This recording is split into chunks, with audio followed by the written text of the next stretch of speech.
Yashodanandana vraja janaranjana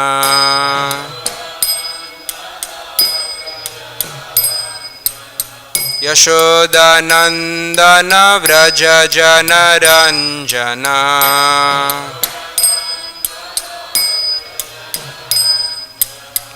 Yamunatiravanachari Yamunatiravanachari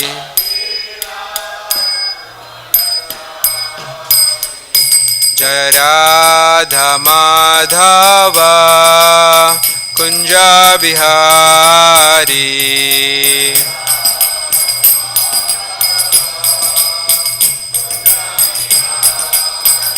Jaya Radha Madhava Kunja Bihari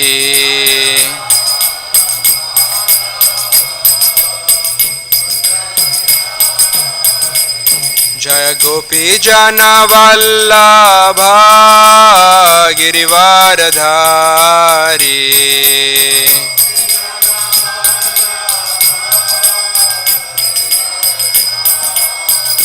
Jaya Gopi Jana Vallabha Girivaradhari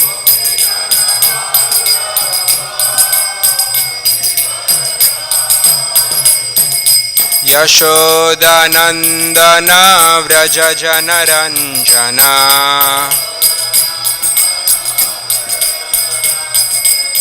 Yashodanandana vraja janaranjana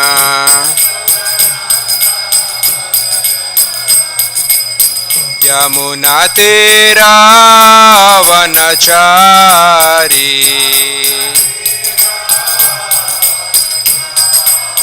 Yamunatiravanachari Jaya Radha Madhava Kunja Bihari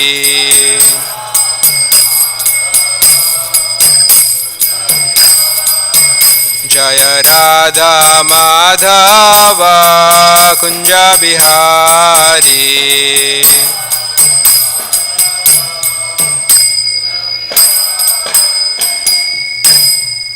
Shri Radha Madhav ki Srila Prabhupada ki Om Namo Bhagavate Vasudevaya Om Namo Bhagavate Vasudevaya Om Namo Bhagavate Vasudevaya Hare Krishna. Good morning everyone. Today we are reading, continuing Canto 4, Chapter 3. Today we'll read verse 22. We'll first get started with the verse, then we will talk a little bit about the story that's been going so far and what is the context for today's verse. So this is a conversation between Lord Shiva and his wife Sati. If you heard previous few verses, Sati is saying that she wants to go to her parents, her dad's yagya, her father's yagya, that she was not invited to, and Lord Shiva is trying to reason her out of going there because of what has happened before. And we'll talk a little bit about what has happened before and how that could have been prevented. But let's get started with today's verse. Pratyudgama-praśrayaṇābhivādanaṁ vidhīyate sādhu mithaḥ su-madhyame prājñaiḥ parasmai puruṣāya cetasā guhā-śayāyaiva na deha-mānine pratyudgama-praśrayaṇābhivādanaṁ vidhīyate sādhu mithaḥ su-madhyame prājñaiḥ parasmai puruṣāya cetasā guhā-śayāyaiva na deha-mānine pratyudgama-praśrayaṇābhivādanaṁ vidhīyate sādhu mithaḥ su-madhyame prājñaiḥ parasmai puruṣāya cetasā guhā-śayāyaiva na deha-mānine. Please chant.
pratyudgama-praśrayaṇābhivādanaṁ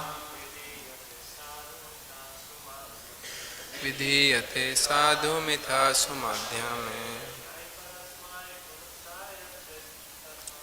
prājñaiḥ parasmai puruṣāya cetasā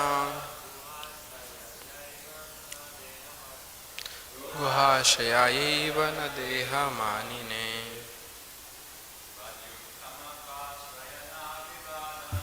pratyudgama-praśrayaṇābhivādanaṁ vidhīyate sādhu mithaḥ su-madhyame prājñaiḥ parasmai puruṣāya cetasā guhā-śayāyaiva na deha-mānine. Vaishnavis.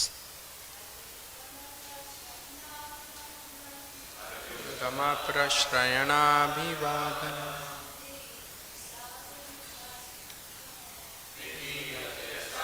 mithaḥ su-madhyame prājñaiḥ parasmai puruṣāya cetasā guhā-śayāyaiva na deha-mānine. What else? Okay, we'll do what? For what? Translation? Pratyudgama, standing up from one seat. Praśrayaṇa, welcoming. Abhivādanam, obeisances. Vidhīyate, are intended. Sādhu, proper. Mithaḥ, mutually. Su-madhyame, my dear young wife. Prājñaiḥ, by the wise. Parasmai, unto the Supreme. Puruṣāya, unto the Supersoul. Cetasā, with the intelligence. Guhā-śayāya, sitting within the body. Eva, suddenly. Na, not. Deha-mānine, to the person identifying with the body. Translation and purport by His Divine Grace A.C. Bhaktivedanta Swami Srila Prabhupada Ki Jai. My dear young wife, suddenly friends and relatives offer mutual greetings by standing up, welcoming one another and offering obeisances. But those who are elevated to the transcendental platform, being intelligent, offer such respects to the Supersoul who is sitting within the body, not to the person who identifies with the body. Purport. It may be argued that since Daksha was the father-in-law of Lord Shiva, it was certainly the duty of Lord Shiva to offer him respect. In answer to that argument, it is explained here that when a learned person stands up or offers obeisances in welcome, he offers respect to the Supersoul who is sitting within everyone's heart. It is seen, therefore, among Vaishnavas that even when a disciple offers obeisances to his spiritual master, the spiritual master immediately returns the obeisances because they are mutually offered not to the body but to the Supersoul. Therefore, the spiritual master also offers respect to the Supersoul situated in the body of the disciple. The Lord says in Srimad Bhagavatam that offering respect to his devotee is more valuable than offering respect to him. Devotees do not identify with the body, so offering respect to a Vaishnava means offering respect to Vishnu. It is stated that as a matter of etiquette, as soon as one sees a Vaishnava, one should immediately offer him respect, indicating the Supersoul sitting within. A Vaishnava sees the body as a temple of Vishnu. Since Lord Shiva had already offered respect to the Supersoul in Krishna consciousness, offering respect to Daksha, who identified with his body, was already performed. There was no need to offer respect to his body, for that is not directed by any Vedic injunction. Hare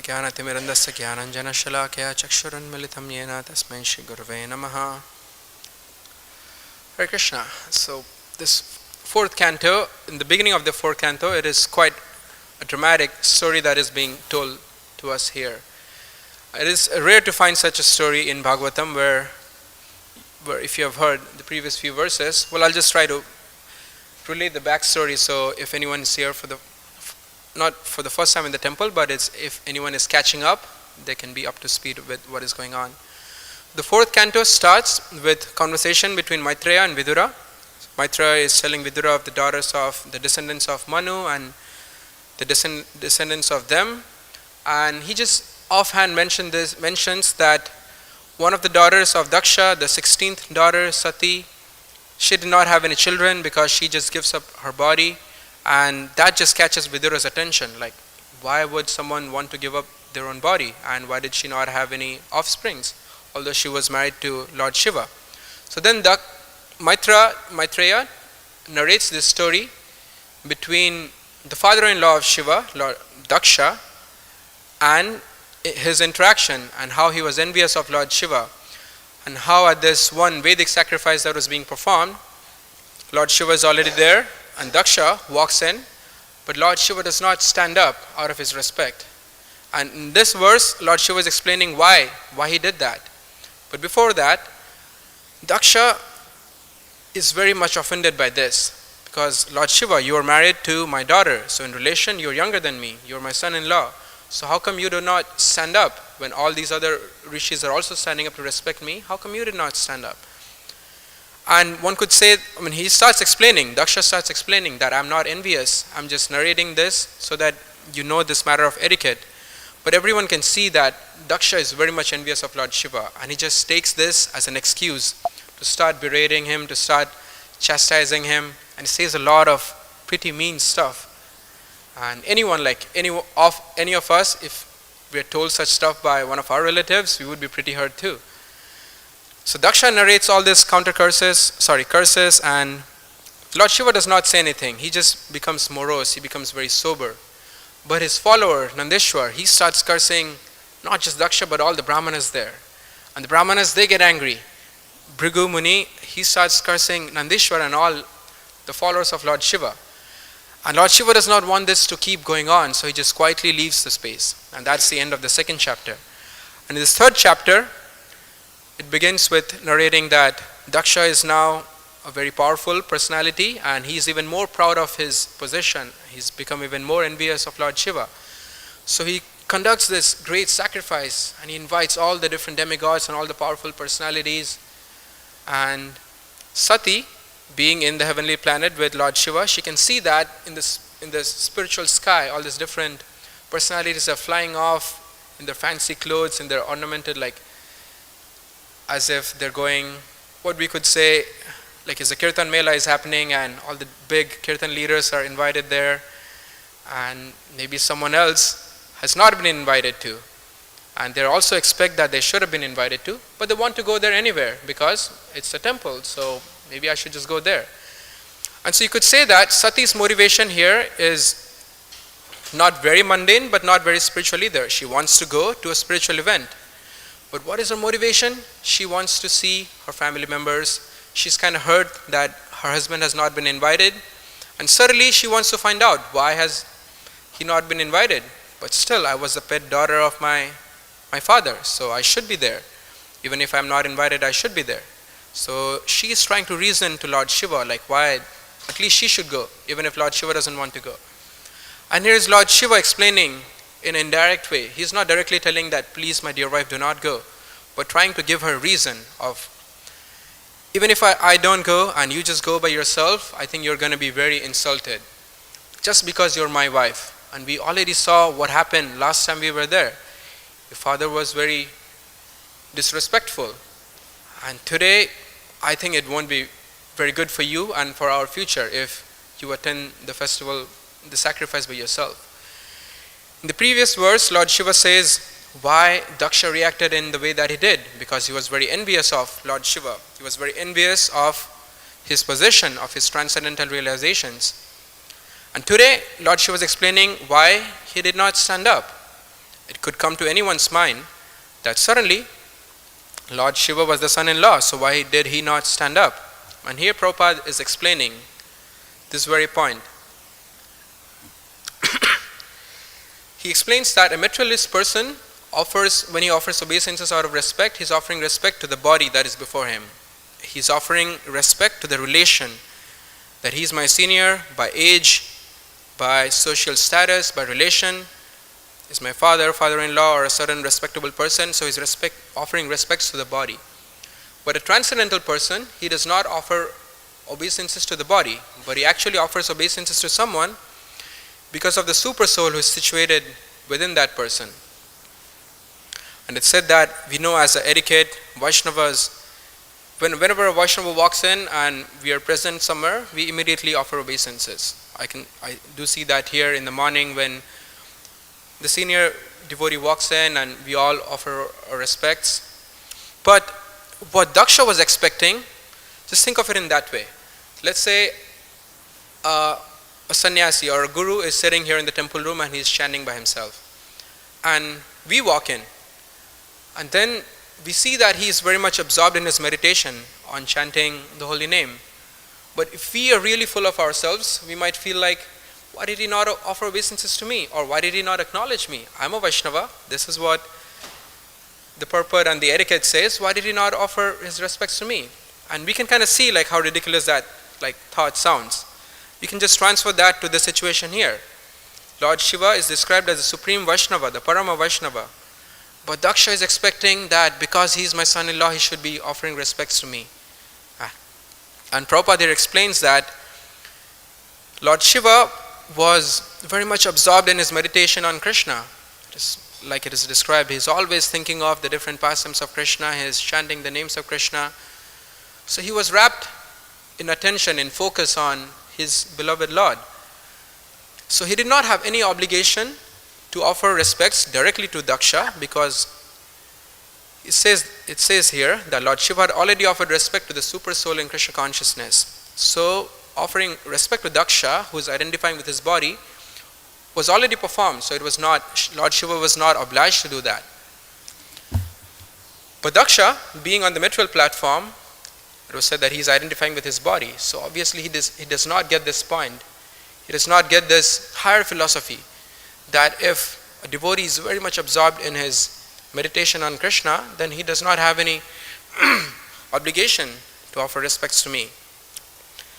In the matters of duty and etiquette, this is a verse in Srimad Bhagavatam, Devarshi bhutapta nirnam pitrinam na kinkaram nayam nirni charajan sarvatmanaya sharanam saranyam gato mukundam parihritya kartam. That a person who is surrendered to the Supreme Personality of Godhead or Mukunda, he does not have any duties left to perform. He does not have any debts to give back to the demigods, to his parents, to the society. Because he is serving the Supreme Personality of Godhead, all that is taken care of. He can still do that out of his own nature, out of his own character, but he is not obliged to do so. Similarly here, Lord Shiva was not obliged to offer respects to Daksha. So now we understand what Lord Shiva's meditation was, Lord Shiva's state of mind was. There is another story which comes to my mind in this regard, when a devotee was very much absorbed in his meditation and seemingly offended someone else. We heard this story of Rupa Goswami.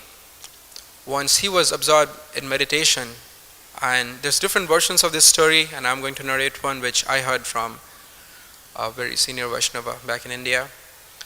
So Rupa Goswami is sitting and is meditating on pastime of Krishna. So what he's meditating on, this particular pastime, that Krishna has asked all the different gopis to pluck flowers. All the gopis have come to pluck flowers from the branches of a tree, and it's very high, and Krishna is taller than them. So they ask Krishna, can you please lower the branch a little bit so we can get the flowers that we will use for our worship? And so Lord Krishna agrees, he obliges to it. And so he pulls down the branch, and the gopis, they also try to hold it with one hand and pluck it off with another. Lord Krishna, being the jokester, the humorous person that he is, what he does is, he just lets go of the branch. And all the gopis holding the branch go high up in the air. And they're all shaking, oh, what did he do? Why did he do it like that? And Rupa Goswami, thinking of this situation, he starts laughing. Because, we also, this brought a smile on our face. It's such a funny situation. But while he is laughing, there's a devotee named Krishna Das. I think there's another term which is used like Kanja Krishna Das or something, that he's a devotee who does not walk properly. He's slightly disabled. So he walks with a limp. What he thinks is that, oh, is Rupa Goswami laughing at me because I'm not walking properly? Is that so funny to him? But he does not get offended. He just becomes sad. And he becomes morose and he goes away. That why would Rupa Goswami do that? But being the good devotee that he is, he actually goes and relates this to Sanatana Goswami, who explains him this might not be the reason. Rupa Goswami is not someone who would make fun of you. There might be a deeper reason behind that. On the other hand, as soon as this Brahmana comes and goes away, Rupa Goswami, his meditation is disturbed. He is no longer able to focus on the pastime that he was meditating upon. So then he realizes that, did I offend someone without, maybe while I was in my meditation someone must have walked by and somehow I did not offer them respect. So him being the exemplary devotee he is, he's focusing on what he could have done wrong. So what he does in order to correct this is that he invites a great assembly of devotees, and he feeds everyone. And he goes to each and every one of them and asks them that, if I by knowingly and unknowingly have committed any offense to you, please forgive me, please forgive me. And when he comes to Krishna Das, he says the same prayer. And the Krishna Das just communicates what he felt. Instead of trying to hold on to that and be angry about it, he just says that, oh, once you were sitting and I was walking by and you started laughing and I just didn't feel good to me. Then Rupa Goswami explains what actually had happened. But in this story, we can see that both parties acted in the best Vaishnava manner that they could. And in the contrast, here in Daksha, he also, he did not feel sad. He just got right away angry. That why did Lord Shiva did not even laugh or do anything. He saw so many other people offer respects to him. But he was focused on what was not given to him, because he was so envious of Lord Shiva. He was just watching what Lord Shiva is doing. So everyone else is standing, but that's not visible to him. Lord Shiva did not stand. That's the only thing which catches his attention. So instead of narrating this to someone else or trying to seek guidance, it is sad that he does not have any senior guidance at this stage. And instead of thinking about what his actions could do, he just straight away starts chastising Lord Shiva. That is what this nature of enviousness can do to us. We might feel we are not committing offenses externally, we are not hurting a devotee, we are not physically or emotionally, we are not speaking harsh words. But if you're not careful about this subtle nature of envy within us, and Daksha was envious of Lord Shiva because it was explained yesterday, because of his transcendental nature, because of his transcendental higher position. And Prabhupada was explaining yesterday that a materialist person could be envious of devotees because he sees that they are so happy, they are so peaceful, they are being taken care of by the society. Like, I have to work so hard, I have to struggle so much, I'm not respected as well as a sadhu. So there could be a subtle like enviousness that could come about. And Daksha, because he was cultivating this nature of enviousness, one day it just all came out. And I've heard a devotee describe about the slight difference between when you're just angry and when you're cultivating some hatredness or enviousness. Anger could be described as just a hot-headed moment, and you feel remorse, you feel guilty afterwards. But enviousness, it's something that's meditated upon. It's like you're cultivating that quality within yourself. You're not consciously trying to get rid of it. And so it's hard to detect that enviousness. When we're angry, people can see that and people might advise us to do something about it. But enviousness is hidden within. And it's not very visible to other people that maybe we are feeling enviousness towards certain other people, towards other devotees. But this is a very deep problem. We might all have felt this within ourselves. I cannot speak about everyone else, but I can relate a personal story that there was a phase initially when I was learning mridanga that I really had this passion and this enthusiasm in me that I want to play mridanga, that I want to be the person who is like playing mridanga in the kirtans. But this was when I joined the ashram back in Krishna House, Gainesville. But there were other better mridanga players, a lot of mridanga players in our ashram at that point. And there was one particular devotee that he was very confident in his ways, and if something needed to be done, he would just do it right away. And so I had started developing this nature of enviousness, which I didn't realize at that point, that why is he always going and taking the mridanga and starting to play? If he just waits a few more seconds, maybe I'll also go and get to do that. I did not want to tell him that I want to play, which would have been a nice way to do that Prabhu, that I'm also learning, I also want to play. But I just had this desire that he was also younger than me in age. So I expected that, like, I'm senior to him, like he should just give me the mridanga, or he should just wait so I can go and play the mridanga. And slowly, like, this mentality like was there in me for a long time, like maybe for a year or so. And then I started realizing how it affects my interactions with him. We were of the same, he was younger than me, but we were of the same age, and he was from India. He had like similar background, born in a devotee family. So we could have been like very good friends and relating to each other. But there was just this difference between us, and it was because of my nature, of my feelings of enviousness towards him.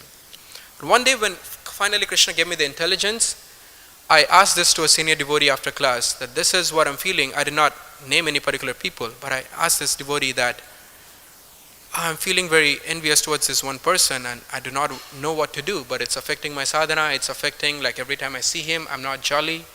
Like it's said that if you see a Vaishnava and you don't feel happy within, like it's a slight offense. And so that's what I was feeling like. I do not feel happy on seeing this person, and I want to avoid him. There's a slight passive-aggressive nature that is going on from my side, and so what should I do? And that devotee, being very like sensible, very also sensitive to where I was coming from, they just told me that, the very fact that you're asking this question is a very good intelligence sign that Krishna is giving you intelligence. A lot of people like feel this and they don't even know that this is a problem. They just cultivate that feeling within them. But the fact that you're asking this question means you're taking a good step, you're taking a positive step towards overcoming that. And so they did not give me any particular advice as what I should do. But then I realized that, this is a deep problem, and because they encouraged me, I started meditating more upon it and praying to Krishna, like, Krishna, please help me. This is not good for my spiritual life. This is not good even for my material life, like in terms of my relationship with this person. So eventually, the good thing is that this happened maybe 6 or 7 years ago, but eventually Krishna gave me the intelligence that I could actually speak to this person. And well, what happened is we had actually quite a fight once upon a time after my feeling that enviousness. But that fight led us to eventually sharing with each other how we felt. And he shared why he felt certain ways, and I shared why I had my enviousness within him. But eventually, like right now, we are one of the best friends. Like he's one of my best friends here, like in America. But that could all happen because of the advice, of the encouragement that this devotee gave me, and because of Krishna's intelligence, that I opened my heart to him and shared how I was feeling. And why are all these stories being related to us in Bhagavatam? This is because when we're in Krishna consciousness, it's impossible to get to Krishna without being in the association of devotees. In the neophyte stage, we might feel like, I have found this perfect knowledge, I'm just going to chant, I'm going to read, and I'm going to attain my goal of Krishna Prem.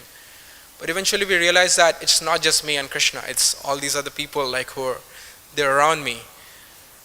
And Prahlad Maharaj says that, Mahiyasham pada rajobhishekam niskinchananam na vrinita yavat. Like unless one smears upon his head the dust of the lotus feet of a devotee, he cannot get over his anarthas even, like what to speak of achieving Krishna Prema. And this instruction is not like an impersonal nature. This is not another to-do list that, I have to find a pure devotee and I'll just take the dust and put it on my head and that will be the end of all my problems. Why do we need all these devotees? But this instruction again means that we have to stay in the society of devotees. We have to learn from each other. And so in order to do that, we have to be very careful of these subtle anarthas that come within us. And so the stories between Lord Shiva and Daksha is like a great example of what could go wrong when we do not check our lower nature, when we are not careful about how we are interacting with our devotees. And by these stories and Srila Prabhupada's commentary, we can learn that when we are in such a situation, what should we do? And how can we avoid offenses to the devotees? And if we think that we have offended a devotee, what can we do in order to correct that?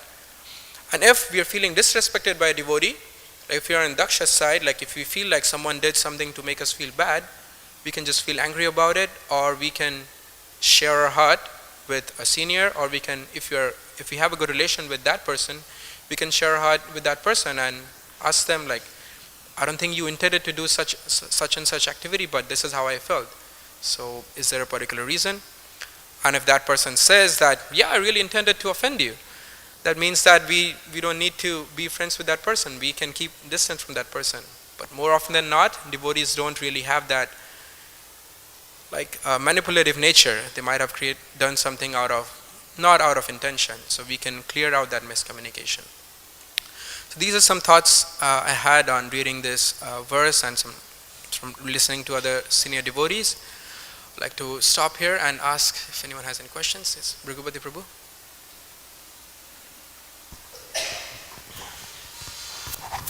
Thank you, Prabhu. A lot of interesting points. I have a legitimate question here. Initially, I was thinking that Lord Shiva, like Rupa Goswami in the story that you told, or Samika Rishi in that pastime with Maharaj Parikshit, was completely unaware of the presence of Daksha. But now, after hearing today's purport, and maybe even a little bit yesterday's, I'm getting the impression, or maybe it's being stated that he was aware, but he chose not to. Which is correct? What's the correct understanding? Yeah, there's two different things, two different impressions I'm also getting. The next verse, Prabhupada is again going back to this point that Lord Shiva was not aware. Lord Shiva was perhaps not aware of Daksha's presence because he was meditating on his Lord Vasudeva. It is explained in the next purport. So that gives us the impression that maybe he did not even notice that Daksha came. Maybe, I don't want to speculate, that he heard about all this that happened and then he became aware that maybe he committed something, maybe he did not stand up for Daksha, that's why he felt disrespected. But again, it is not very clear, but definitely from reading Prabhupada's purport, I'm understanding that Lord Shiva was not aware of Daksha's coming inside. And even if he did, he was not obliged to stand up and give him direct respectful obeisances. First of all, he was in a much elevated position, and that is what comes first of all, not the bodily relationship. And because he offered respects to Vishnu, who is the Supersoul, is present within Daksha also, he was not obliged to directly acknowledge Daksha. Again, we can come back to the story that we might feel offended that a devotee who is senior to us, they're sitting there, they don't acknowledge us. There could be multiple reasons for them doing so, like Vaishnavera Kriya Mudra, Vigyana Vajay. We can just speculate, but we don't know necessarily why a devotee did such and such. But this is my understanding that perhaps he was aware, but even if he was aware, like it was still no good on Daksha's part to do everything that he did. Yes. Thank you, Prabhu. Thank you for a very nice class. It seems that Lord Shiva's formula is different from Srila Rupa Goswami's formula for offering obeisances in the Nectar of Instruction. So would you think that formula in the Nectar of Instruction is more based on a bodily conception of life, or is it just, it's hard to understand because Lord Shiva doesn't really mention about, Kanishtadhikari, Uttamadhikari, Madhyamadhikari. Yeah. So maybe you could make some comment on that. Yeah, definitely we have these different distinctions of Kanishtadhikari, Madhyama, and Uttamadhikari. And Lord Shiva does not go into those explanations in his conversation with Sati. And in one way we can understand that Lord Shiva, who is truly very much absorbed and always thinking of the lotus feet of Lord Krishna, and if he did not offer obeisances at a particular time, like what he did, maybe it does not directly apply to us and what Rupa Goswami has given us in the Nectar of Instructions. It is, his instructions are not based on the bodily platform, but we cannot directly correlate that instruction to what Lord Shiva should have been doing. That is my understanding. And here Krishna says that, Prabhupada explains that Krishna says that it is better to offer respectful obeisances than to a Vaishnava than directly to him. So Lord Krishna wants us to offer respects to a devotee, not just because he is present within the devotee's heart, but he is very much pleased when a devotee is respected. And that's what Rupa Goswami is trying to teach us, that how can we please the devotees, how can we get their blessings, how can we get their benedictions. So that instruction directly applies to us. But what Lord Shiva did, it looks like there's two different things that are happening. In my understanding, it does not directly apply to him, but we could understand from a different point of view what we could do if we are in such a situation. If that makes things clear. Thank you. Yes, Moses? Hare Krishna.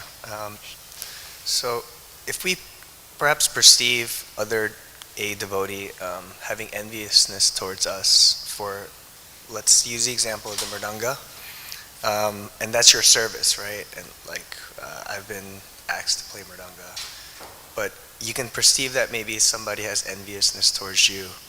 As a devotee, should one perhaps excuse himself from that service just to help that other devotee to grow, or should they excuse himself from that sangha, or maybe even leave the association for the betterment? Or should one continue to do their duty and forget what another devotee might feel towards us? You give a lot of different options as to what someone could do, and definitely it seems like a very harsh and extreme reaction to leave a sangha because you perceive someone as being envious towards you. That could neither be good for us, and if that person does not grow through that experience, maybe it's not good for them either.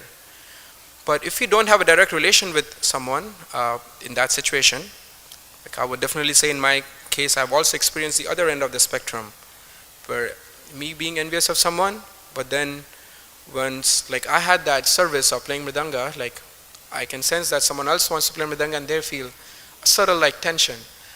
And if Krishna gives you the intelligence, if you're mature enough, you can include that person to play mridanga with you, you can help them grow alongside you, or you can in a very subtle way tell them, or in a very gentle way tell them that you haven't quite learned that what I'm about to play, so maybe I can help share something with you later. But there's different conversations that could happen.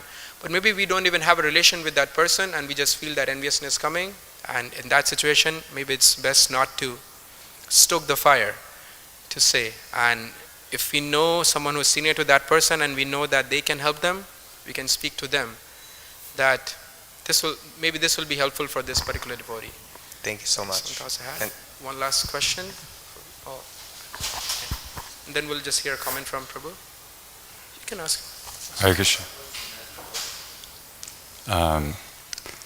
Yeah, I guess the question or comment is that in the purport it seems to have two instructions. That one, Krishna likes it when we offer respects to the Vaishnava, but then Prabhupada illustrates how Lord Shiva's psychology was we shouldn't, for someone who identifies the body, one should offer respect to the Supersoul and not to the body. So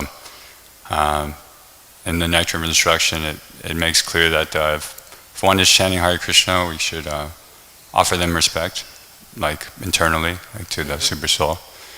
If one has taken Diksha, or is in the second stage of devotional service, one should be offered respects like bowing down or more than just like, the Supersoul.